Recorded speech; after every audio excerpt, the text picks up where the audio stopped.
Hi, my name is Eduardo Paz Diaz, and the team members are Paulina Morales Asulto, Daniela Sofía Pérez Sánchez, Mauricio Laguna Cuo, Misael Cortés, and Jesus Herrera. And we are going to talk about the technology in the food. Good morning, Jesus. To enter the current context of the food industry is complex. It represents almost 17% of the total industrial production.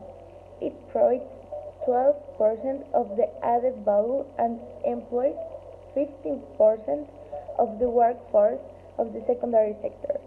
This data from the Ministry of Environment. It's a sector that competes in an increasingly integrated market and subject to constant change. How do these new technologies affect our nutrition? They can help us a lot. In companies, we use different technologies to improve the nutritional composition of our productions as the central axis of our commitment.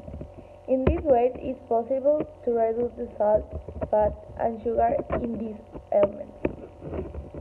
Another positive nutrients are increased. These variations do not harm the taste, textures, and aromas of the product. It's very important to continue enjoy the pleasure of eating well, in a varied and balanced way, encouraging the consumption of plants of foods and fresh fruits. When it comes to prepared foods, we must be able to choose the best alternative from the nutritional point of view. Good morning, people. Welcome to a new transmission of your favorite program. You have to know. Today we will talk today about how the technology and the food have merged. Honestly, I have never heard anything like this. And you? Why don't we figure it out? We present a group of specialists in the topic, and we will information yourself about the advantage, disadvantage, and important data about this process. We will begin with an intro in the Mexican scientist Ivan Gonzalez. The current situation. The current context of the food industry is complex. It represents almost 17% of the total industrial production. It provides 12% of the added value and uses 15% of the workforce of the secondary sector. These are data from the Ministry of the Environment, says Aragon. It is a sector that competes in an increasingly integrated market and subject to constant change. The new consumer tendencies maintaining constant development to the food industry. In the process of the projects, new technologies develop from mechanization and automatization processes. His motivation: take care of the environment. More carbohydrates and less nutrients, the unexpected nutritional consequence of climate change. The novel foods grown in laboratory that could be part of our diet in the future.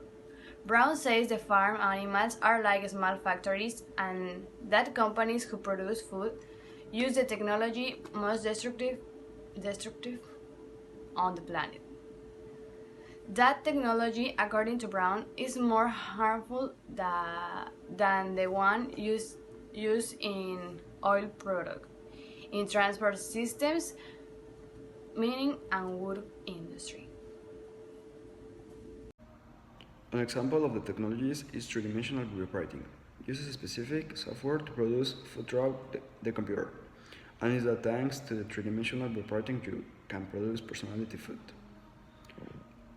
A scientist specializing in cell agriculture told the BBC bioprinting will make products such as steaks, chicken, and everything you can imagine in terms of meat. By producing the meat in a laboratory, he hopes to reduce greenhouse gases 19%, but printing 3D food is already possible today. An example is Food Inc., the first restaurant of printed food that opened its door in London and defined on its website as the most futuristic gastronomic experience. a conclusion, the foods that modified, altered in some way, might have advantage and disadvantage. Pollution is helped somewhat, and that the food has more nutrients, but you also have take out that excessive consumption is bad and can harm society.